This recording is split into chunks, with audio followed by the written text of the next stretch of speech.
بسم اللہ الرحمن الرحیم۔ میں ادھیڑ عمر کا ہوا تو میری طبیعت اکثر خراب رہنے لگی۔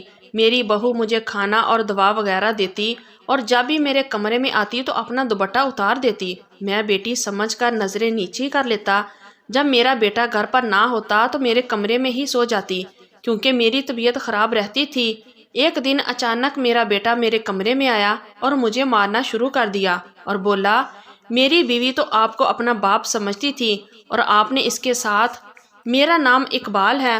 میں جوانی میں ہی سری لنکا نوکری کے سلسلے میں آیا تھا اور پھر یہیں کا ہوکا رہ گیا۔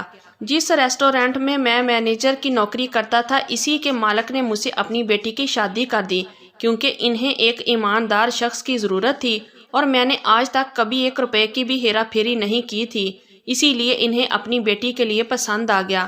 شادی کے شروع میں تو میں کبھی کبھی پاکستان چلا بھی جاتا تھا، لیکن جب میرا بیٹا پیدا ہوا اور بڑا ہونے لگا اور اسکول جانے لگا تو پھر میرا جانا کم ہی ہوتا تھا۔ میری بیوی بس 1 آدھ بار ہی میرے ساتھ پاکستان گئی تھی، لیکن اسے میرے گاؤں کا ماحول پسند نہیں آیا۔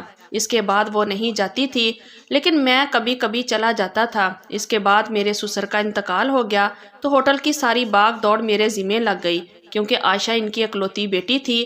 اس کے بعد تو میں پاکستان جا ہی نہیں پایا، بس اپنے والدین کی وفات کے بعد چند دن کے لیے گیا تھا۔ ریسٹورینٹ کو چلاتے چلاتے کب میری عمر 50 تک پہنچی پتہ ہی نہیں چلا۔ میرا فہد اب 25 سال کا ہو چکا تھا۔ عائشہ نے فہد کے لیے اپنی دوست کی بیٹی رانیہ کو پسند کیا تھا۔ اپنے ہاتھوں سے وہ منگنی کی رسم کر کے آئی تھی، لیکن گھر آتے ہی اس کے پسینے چھوٹنے لگے، اسے گھبراہٹ سی شروع ہو گئی۔ میں اور فہد اسے فوراً سے ہاسپٹل لے گئے، لیکن میری عائشہ کو ہارٹ اٹیک ہوا تھا جسے وہ سہ نہیں پائی اور عمر کے اس حصے میں مجھے تنہا چھوڑ گئی جس عمر میں مجھے اس کے ساتھ کی سب سے زیادہ ضرورت تھی۔ شادی کے بعد بچہ ہو جانے پر جب انسان ماں باپ بن جاتا ہے تو پھر اولاد کے لیے ہی جیتا ہے، اور ایک مرد اولاد کی ضروریات اور خواہشات کو پورا کرنے کے لیے حسب معاش کی ایسی چکی میں پیستا چلا جاتا ہے کہ بیوی کی بہت سی خواہشات اور جذبات کو نظر انداز کر جاتا ہے۔ میں نے سوچا تو یہی تھا کہ جو وقت ابھی نہ دے سکا وہ تب دے دوں گا جب بیٹا کمانے لگے گا۔ ابھی تو ہم اپنی ذمہ داریوں سے فارغ ہونے والے تھے۔ چند ماہ میں رانیہ بیٹی بھی گھر آ جاتی تو پھر ہم میاں بیوی کا وقت ساتھ گزرتا، لیکن وہ جا چکی تھی۔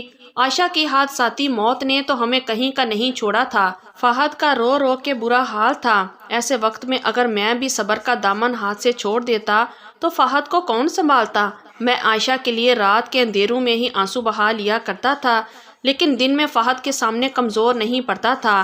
رانیہ بیٹی سے میں نے فہد کا نکاح 1 ماہ کے اندر اندر ہی کر دیا تھا کیونکہ عائشہ کے بعد ہم ماں بیٹے کو سنبھالنے والا اور کوئی نہ تھا۔ میں بیمار رہنے لگا تھا، گھر کے نظام کو سنبھالنا مشکل ہو گیا تھا۔ رانیہ بہت ہی اچھی بہو ثابت ہوئی تھی۔ اس نے نہ صرف گھر کو سنبھالا تھا بلکہ فہد کو بھی زندگی کی طرف لے آئی تھی، ورنہ اپنی ماں کے بعد تو وہ ہر وقت اداس رہتا تھا۔ رانیہ میرا بھی بہت خیال رکھتی تھی، مجھے وہ بیٹی کی طرح عزیز تھی۔ چند ماہ میں ہی وہ گھر کی ہر چیز کو سنبھال چکی تھی۔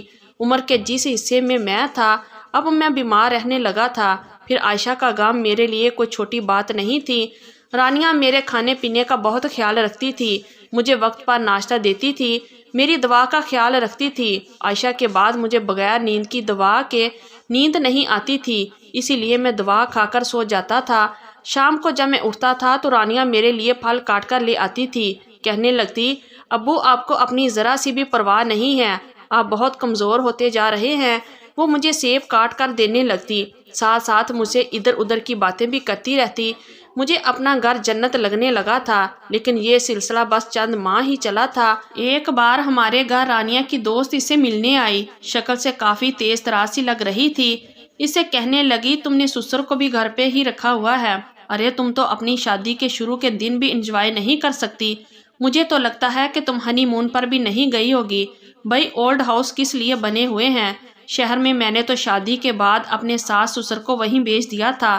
رانیہ نے پہلے مجھے دیکھا، پھر اپنی دوست کو دیکھ کر نفی میں سر ہلانے لگی۔ میں اسی وقت اپنے کمرے سے باہر آ رہا تھا، اس کی دوست کی باتیں سن کر مجھے غصہ آنے لگا۔ میں نے کہا، اے لڑکی، تم کیا میری بہو کو غلط باتیں سکھا رہی ہو؟ چلو نکلو میرے گھر سے باہر۔ میں نے رانیہ کی دوست کو غصے سے کہا تھا۔ وہ مجھے دیکھ کر بکھلا سی گئی تھی لیکن بہت جلدی سنبھل گئی۔ رانیہ کچھ نہیں بولی۔ وہ لڑکی مجھ سے بھی بدتمیزی کرنے لگی، کہنے لگی آپ مجھ سے تمیز سے بات کرے۔ میں نے کہا اگر تم 2 منٹ کے اندر گھر سے نہیں گئی تو میں تمہیں دھکے دے کر نکال دوں گا۔ وہ میرے گھر سے نکل گئی۔ میں نے کہا تمہاری کوئی دوست ہمارے گھر نہ آئے۔ رانیہ کو شاید میری یہ بات اچھی نہیں لگی۔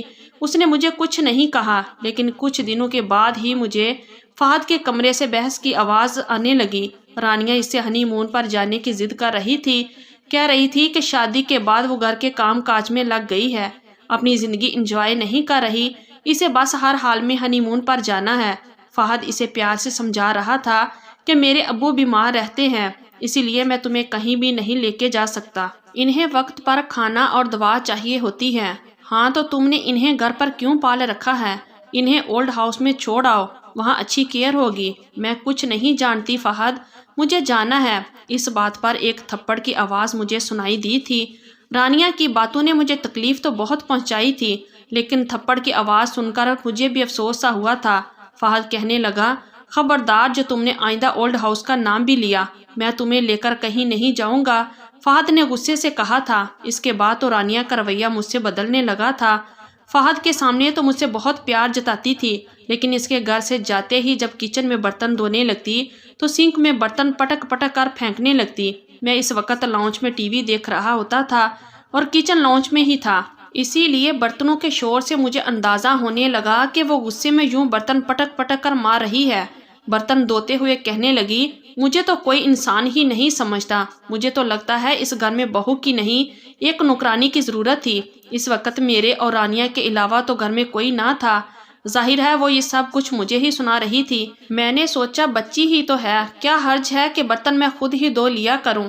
میں نے ٹی وی بند کر دیا اور کچن میں چلا آیا۔ میں نے کہا رانیہ بیٹا تم پورا دن کام کر کے تھک جاتی ہو، تم یہ برتن چھوڑو، یہ میں دھو دیتا ہوں۔ میری بات سن کر اس نے فوراً سے برتن چھوڑ دیے اور اسی غصے میں اپنے کمرے میں چلی گئی۔ میں اس کے اس طرح کے رویے کو سمجھ تو نہیں پایا تھا۔ میں برتن دھونے لگا تو عائشہ یاد آنے لگی، کیسے وہ چپ چاپ سارے گھر کے کام کیا کرتی تھی، کبھی شکایت تک نہ کی تھی۔ میں نے سارے برتن دھو دیے اور پھر اپنے کمرے میں چلا گیا۔ رانیہ نے اب مجھے ناشتہ کھانا بھی دینا چھوڑ دیا تھا۔ کئی گھنٹے میں بھوکا بیٹھا رہتا۔ میں شوگر کا مریض تھا، اسی لیے مجھ سے بھوک برداشت نہیں ہوتی تھی۔ میں اپنے کمرے سے باہر آیا تو وہ موبائل پر کسی سے فون پر باتوں میں مصروف تھی۔ میں کچن میں گیا تو کھانا بھی پکنے کے لیے نہیں رکھا تھا۔ مجھے اس وقت شدت سے بھوک لگی تھی، دوپہر سے شام ہو چکی تھی، اسی لیے میں نے سوچا کہ انڈے کا آملیٹ ہی بنا کر کھا لوں۔ شاید میری شوگر بھوک کے مارے لو ہو رہی تھی، اسی لیے میرے ہاتھ پاؤں کانپ سے رہے تھے۔ جیسے ہی میں نے فریج سے انڈا نکالا مجھ سے کچھ بھی برداشت نہیں ہوا اور میں گر کر بے ہوش ہو گیا۔ جب ہوش آئی تو ہاسپٹل میں تھا۔ فہد بے حد پریشان تھا، کہنے لگا ابو آپ کو کیا ہوا تھا؟ میں اس وقت بہت دل برداشتہ ہو گیا تھا، اسی لیے ساری بات بتا دی، لیکن مجھے اندازہ نہیں تھا کہ میری یہ بات مجھے یہ دن بھی دکھا سکتی ہے۔ فہد کو بہت غصہ آیا تھا۔ وہ ابھی کام سے لوٹا ہی تھا کہ مجھے کچن میں بے ہوش دیکھ کر گھبرا گیا تھا۔ رانیہ اس وقت میرے منہ پر پانی کے چھینٹے پھینک رہی تھی۔ فہد مجھے اٹھا کر ہسپتال لے گیا۔ بر وقت مجھے ٹریٹمنٹ ملنے پر مجھے ہوش آیا تھا۔ جب میں گھر واپس آیا تو رانیہ بے چینی سے میری خیریت دریافت کرنے لگی۔ فہد نے اسے غصے سے دیکھا، کہنے لگا تمہیں اگر میرے باپ کی اتنی ہی پرواہ ہوتی تو انہیں وقت پر کھانے کو دیتی، اس گھر کی تمہاری ذمہ داری ہے۔ میں نے گھر کی صفائی کے لیے ملازمہ رکھی ہے، تمہیں بس کچن کا ہی کام کرنا ہوتا ہے، اور اس پر بھی تم یوں چیختی چلاتی ہو، میرے باپ سے برتن دھلواتی ہو۔ میں نے بیٹے سے دل ہلکا کیا تھا، لیکن یہ نہیں معلوم تھا کہ وہ یوں بہو پر برس پڑے گا۔ اس وقت تو رانیہ چپ رہی، لیکن اس کے بعد اس نے جو کچھ میرے ساتھ کیا شاید ہی کسی بہو نے سسر کے ساتھ کیا ہوگا۔ رانیہ نے فہد کے سامنے تو مجھ سے معافی مانگ لی، میں نے بھی اس بات کو زیادہ تول نہیں دی۔ رانیہ کا رویہ مجھ سے پھر ویسا ہی ہو گیا تھا، بلکہ کچھ زیادہ ہی بے تکلف سا ہو گیا تھا۔ ایک بار وہ میرے کمرے میں ہی کھانا لے آئی، کھانا میرے سامنے رکھ کر اپنا دوپٹہ اتارا اور میرے ڈریسنگ ٹیبل کے سامنے رکھی چیزیں اٹھا کر صفائی کرنے لگی۔ میں نے اپنی نظریں جھکا لی، یہی سوچا کہ بچی ہے، شاید گرمی کی وجہ سے ایسا کر رہی ہے۔ میں نے نظریں جھکا کر ہی ناشتہ کیا اور انتظار کرنے لگا کہ کب رانیہ میرے کمرے سے باہر نکلے، لیکن وہ میرے کمرے کے مختلف سے بے فضول سے کام کرنے لگی۔ کبھی سائڈ ٹیبل کے دراز کو کھول کر مختلف سی چیزیں نکال کر دراز ٹھیک کرنے لگی، کبھی ڈریسنگ کے سامنے رکھی چیزوں کو صاف کرنے لگی۔ میں نے اس کی جانب دیکھے بنا کہا، بیٹا تم کچن کا کام سنبھال لو، یہ سب کام تو ملازمہ بھی کر ہی جاتی ہے۔ میری بات سن کر وہ میرے پاس آ کر میرے بیڈ پر بیٹھ گئی۔ میں اس کے اتنے قریب بیٹھنے پر بھی پریشان سا ہوا تھا۔ میرا ہاتھ پکڑ کر مجھ سے کہنے لگی، میں اپنے پچھلے رویے کی وجہ سے بہت شرمندہ ہوں، آپ مجھے معاف کر دیں۔ وہ بڑی شرمندہ سی مجھ سے کہہ رہی تھی۔ میں نے کہا، بیٹا میرے دل میں تمہارے لیے ایسی کوئی بات نہیں ہے۔ ایک بار میں لاؤنج میں بیٹھا ٹی وی دیکھ رہا تھا، رانیہ کچن میں کھانا بنا رہی تھی، فہد بھی آنے والا تھا، تب مجھے رانیہ کے چیخنے کی آواز آنے لگی۔ میں بے ساختہ کچن میں آ گیا۔ رانیہ کے دوپٹے میں آگ لگ گئی تھی، وہ خوف زدہ سی چیخ رہی تھی۔ جب میں کچن میں پہنچا تو یہ دیکھ کر میں خود بھی بدحواستہ ہو گیا۔ میں نے اس کے گلے سے دوپٹہ اتار کر دور پھینک دیا، کیونکہ اس پر آگ لگی ہوئی تھی۔ وہ شاید بے حد گھبرائی ہوئی تھی، اسی لیے میرے ساتھ لگ گئی۔ میں اسے بیٹی کی طرح ساتھ لگائے تسلی دے رہا تھا۔ جب فہد گھر میں داخل ہوا، فہد ہمیں دیکھ کر ایک دم چونک سا گیا۔ رانیہ رو رہی تھی، فہد کو دیکھ کر بھاگ کر اس کے ساتھ لگ کر رونے لگی۔ وہ اسے رونے کی وجہ پوچھنے لگا، لیکن شاید وہ بہت گھبرائی ہوئی تھی، اسی لیے اس کے منہ سے الفاظ نہیں نکل رہے تھے۔ میں نے کہا، رانیہ کچن میں کام کر رہی تھی، اس کے دوپٹے کو آگ لگ گئی تھی، اسی لیے گھبرا گئی ہے۔ رانیہ فہد کے ساتھ لگی روئے جا رہی تھی، کہنے لگی، جی فہد جو ابو کہہ رہے ہیں وہی سچ ہے، آپ انہی کی بات کا اعتبار کریں، کیونکہ وہی سچ ہے۔ نہ جانے کیوں مجھے رانیہ کا انداز کچھ عجیب سا لگا، کہ جیسے وہ فہد پر نہ جانے کیا ظاہر کرنا چاہ رہی ہیں۔ بعد میں رانیہ سے کہا کہ وہ پریشان نہ ہو، وہ بازار سے کھانا لے آئے گا، وہ پریشان نہ ہو۔ اس کے بعد نہ جانے کیوں لیکن میں دن بہ دن کمزور ہونے لگا، بیمار رہنے لگا۔ جیسے ہی دوپہر کے کھانے کے بعد دوا کھاتا، مجھ پر غنودگی سی طاری ہونے لگتی، اسی لیے میں اب لاؤنج میں نہیں بیٹھ پاتا تھا، زیادہ تر اپنے کمرے میں ہی رہنے لگا تھا، یہاں تک کہ کبھی کبھی تو فہد کے آنے کی بھی مجھے خبر نہیں ہوتی تھی۔ اکثر جب دوپہر کے بعد میں سوتا تو میری آنکھ رات کو ہی کھلتی تھی، تب تک رانیہ اور فہد کھانا کھا چکے ہوتے تھے۔ میں اٹھتا تھا تو وہ دونوں اپنے کمرے میں جا چکے ہوتے تھے۔ میں خود ہی کھانا گرم کر کے کھا لیتا اور دوا کھا کر لیٹ جاتا۔ ایک بار فہد کو کام کے سلسلے میں دوسرے شہر جانا پڑا، وہ 2 دن کے لیے گیا تھا۔ جب ایک رات میں گہری نیند میں تھا تو دروازہ بجنے لگا۔ دروازہ کھولا تو سامنے رانیہ گھبرائی ہوئی کھڑی تھی، کہنے لگی، ابو مجھے اکیلے میں ڈر لگ رہا ہے، میں آپ کے کمرے میں سو جاؤں۔ فہد گھر میں تھا نہیں اور رانیہ کو یوں اپنے کمرے میں سلانا مجھے غیر مناسب سا لگ رہا تھا۔ میں نے کہا، بیٹا یہ غیر مناسب سی بات ہے، تمہیں گھبرانے اور ڈرنے کی کوئی ضرورت نہیں ہے، میں گھر پر ہی ہوں۔ وہ کہنے لگی، آپ شاید مجھے اپنی بیٹی نہیں سمجھتے، حالانکہ میں اپنے روکھے رویے کی آپ سے معافی بھی مانگ چکی ہوں، لیکن مجھے لگتا ہے آپ نے مجھے دل سے معاف نہیں کیا۔ میں آپ کو کیسے یقین دلاؤں کہ میں آپ کو اپنے سکے باپ جیسا ہی سمجھتی ہوں، اور اس وقت فہد بھی نہیں ہے، مجھے اپنے کمرے میں ڈر لگ رہا ہے۔ میں نے کہا، میں نے تمہیں دل سے معاف کیا ہے، لیکن میں یہ سمجھ نہیں پا رہا تھا کہ اسے انکار کیسے کروں۔ وہ رونے لگی، کہنے لگی، اگر میں آپ کی سکی بیٹی ہوتی تو کیا آپ مجھے اپنے کمرے میں سونے سے انکار کر دیتے؟ آپ مجھے شاید بیٹی سمجھتے ہی نہیں ہیں۔ میں نے کہا، ایسا کچھ نہیں ہے، تم آ جاؤ۔ وہ اندر آ گئی اور صوفے پر جا کر لیٹ گئی۔ میں اپنے بیڈ پر لیٹ کر سو گیا۔ میری آنکھ کمرے کی تیز دستک پر کھلی تھی۔ میں اٹھ کر بیٹھ گیا۔ رانیہ بھی اٹھ گئی، اسی نے صوفے سے اٹھ کر دروازہ کھلا تھا۔ سامنے فہد کو دیکھ کر وہ اس کے ساتھ لگ گئی اور رونے لگی، کہنے لگی، تم کیوں مجھے چھوڑ کر چلے جاتے ہو اکیلا گھر پر؟ رانیہ کی بات پر فہد نے مجھے نہ جانے کن نظروں سے دیکھا تھا کہ میں گھبرا سا گیا۔ اپنی بات کی وضاحت دینے لگا۔ میں نے کہا، فہد تم تو جانتے ہو کہ مجھے اکیلے سونے کی عادت ہے، میں اسے اپنے کمرے میں نہیں سلا سکتا۔ میری بات پر وہ کہنے لگا کہ پھر آج کیوں سلا لیا؟ اس کی بات اور لہجہ انداز مجھے عجیب سا لگا۔ میں نے کہا کہ وہ خوف زدہ تھی، رو رہی تھی، اسی لیے میں نے اسے کہا کہ جاؤ صوفے پر لیٹ جاؤ۔ میری بات پر رانیہ نے تعجب کا اظہار کیا، کہنے لگی، جی میں صوفے پر؟ یہ کہہ کر پھر وہ خود ہی سہم کر اس بات میں سر ہلا کر فہد سے کہنے لگی، ہاں ابو ٹھیک کہہ رہے ہیں، انہوں نے مجھے کمرے میں نہیں بلایا تھا۔ یہ کہہ کر وہ نہ جانے کیوں بدحواس ہوتی ہوئی کمرے سے باہر نکل گئی۔ فہد نے کہا تو کچھ نہیں، لیکن اب اس کا رویہ مجھ سے اکھڑا اکھڑا رہنے لگا تھا۔ وہ مجھ سے کام سے واپس لوٹ کر بھی بات نہیں کرتا تھا، کھانا کھاتے ہی اپنے کمرے میں چلا جاتا تھا۔ ایک بار رانیہ کی طبیعت خراب ہو گئی تو فہد اسے ڈاکٹر کے پاس لے گیا۔ جب واپس آئے تو رانیہ روتی ہوئی اپنے کمرے میں چلی گئی۔ مجھے یہ دیکھ کر تعجب سا ہوا کہ ایسا بھی اسے کیا ہو گیا ہے۔ ابھی میں یہ سوچ ہی رہا تھا کہ فہد نے میرا گریبان پکڑ لیا، کہنے لگا، ابو آپ کو شرم نہیں آئی میری بیوی کے ساتھ ایسا گنونا کھیل کھیلتے ہوئے؟ وہ آپ کو اپنا باپ سمجھ کر خدمت کر رہی تھی اور آپ نے اسی کی عزت پامال کر دی۔ فہد بہت غصے میں مجھے جھنجھوڑ کر کہہ رہا تھا۔ میں نے کہا میرا گریبان چھوڑو۔ اس کے بعد میں نے فہد سے کہا کہ تم ہوش میں تو ہو، کیا کہہ رہے ہو؟ رانیہ میری بیٹی ہے، میں اسے اپنی بیٹی ہی کی طرح سمجھتا ہوں اور تم اپنے باپ پر ایسا گھٹیا الزام لگا رہے ہو۔ وہ کہنے لگا، باپ بھی تو اپنی حرکتوں پر غور کرے۔ میں نے خود کئی بار رانیہ کو روتے ہوئے آپ کے کمرے سے باہر نکلتے دیکھا ہے۔ جب بھی میں کام سے واپس گھر آتا ہوں رانیہ آپ کے کمرے میں ہوتی ہے، اور میرے گھر آنے کے بعد بنا دوپٹے کے روتے ہوئے وہ آپ کے کمرے سے نکلتی ہے۔ آپ کیا کرتے ہیں میری بیوی کے ساتھ؟ آپ اسے دھمکیاں دیتے ہیں کہ اگر اس نے مجھ سے کچھ کہا تو آپ اسے مجھ سے طلاق دلوا دیں گے، کیونکہ میں آپ کا بیٹا ہوں، اسی لیے جو آپ کہیں گے بنا سوچے سمجھے میں وہی کروں گا۔ فہد مجھ سے چلا چلا کر کہہ رہا تھا۔ مجھے تو اپنے کانوں پر یقین کرنا مشکل تھا۔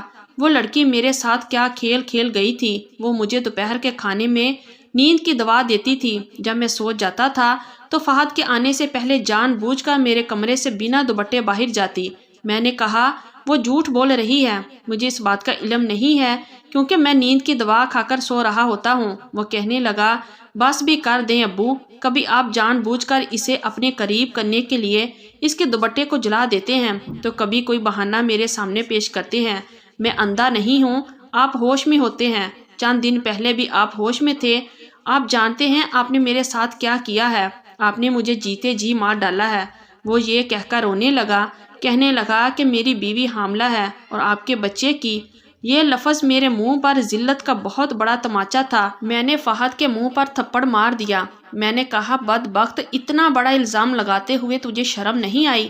وہ تمہاری بیوی ہے۔ وہ کہنے لگا کہ میں بانجھ ہوں، میری رپورٹ سے یہ کہتی ہے کہ میں باپ بننے کے لائق ہوں ہی نہیں، تو میری بیوی حاملہ کیسے ہو سکتی ہے؟ آپ ہی گھر پر ہوتے ہیں، مجھے جواب دے، میں کیا سوچ سکتا ہوں؟ کیسے اس بات کا یقین کر لوں کہ آپ سچے ہیں؟ میں نے اسے کوئی جواب نہیں دیا۔ میں چپ چاپ اپنے کمرے میں آ گیا، اپنے کپڑے ایک بیگ میں ڈالے اور بیگ سمیت اپنے آنسو صاف کرتے ہوئے گھر سے باہر نکل گیا۔ فہد نے مجھے ایک بار بھی نہیں روکا تھا۔ میں اولڈ ہاؤس میں آ چکا تھا کیونکہ میں جان چکا تھا کہ یہ سارا کھیل تو مجھے گھر سے نکالنے کے ہی لیے رچایا گیا تھا۔ میرے جیسے اور بھی بہت سے بوڑھے وہاں اپنے بچوں کے غلط رویوں کی وجہ سے آ کر رہ رہے تھے۔ مجھے یاد آنے لگا کہ شاید یہ میرا ہی مکافات عمل ہے۔ عائشہ سے شادی کے بعد میں نے بھی پاکستان کا رخ نہیں کیا تھا۔ میرے والدین بوڑھے ہو گئے تھے، بار بار مجھ سے کہتے تھے، اقبال آ کر اپنی شکل ہی دکھا جایا کرو، ہماری زندگی کا کوئی بھروسہ نہیں، کیا مرنے سے پہلے بھی تمہاری شکل دیکھنے کو نہیں ملے گی؟ لیکن اس وقت مجھے اپنے بیٹے کی فکر لگی رہتی تھی۔ مجھے اسے اچھی تعلیم دلوانے کے لیے دن رات محنت کرنی تھی۔ میرے والدین مجھے روتے ہوئے فون کرتے تھے، اپنے پاس بلاتے تھے، لیکن میں ٹالتا رہتا تھا۔ مجھے تو بس فہد کی فکر تھی، اس بیٹے کی جس نے آج میرے بارے میں ایک پل نہیں سوچا۔ شاید یہ میرا مکافات عمل ہے۔ اس وقت میں نے اپنے والدین کی خدمت نہیں کی تھی جب انہیں میری ضرورت تھی، اسی لیے میری اولاد اب مجھے کیسے پوچھ سکتی تھی؟ میں پھوٹ پھوٹ کر روتے ہوئے اپنے رب سے معافی مانگنے لگا۔ اب میرا سارا وقت عبادت میں گزر جاتا تھا۔ چند ماہ بعد فہد مجھے لینے آ گیا، کہنے لگا، ابو مجھے معاف کر دے، رانیہ ایک جھوٹی اور مکار عورت ہے۔ میں نے اس کی باتیں سن لی ہیں جو وہ اپنی دوست سے کر رہی تھی کہ اس نے آپ پر جھوٹا الزام لگا کر آپ کو اولڈ ہاؤس میں جانے پر مجبور کر دیا۔ اس نے میری رپورٹ بھی جھوٹی بنوائی تھی۔ میں بانجھ نہیں تھا۔ میں نے کہا، تم لوگوں کا قصور نہیں ہے، میں شاید اپنے کیے کی سزا پا رہا ہوں، تم مجھے یہیں رہنے دو کیونکہ میں یہاں سکون میں تھا۔ تو یہ تھی ہماری آج کی سٹوری۔ اگر آپ لوگوں کو اچھی لگی ہے تو پلیز ویڈیو کو لائک کیجئے اور ہمارے چینل کو بھی سبسکرائب کیجئے اور کمنٹ باکس میں اپنی رائے کا اظہار ضرور کیجئے۔ شکریہ، اللہ حافظ۔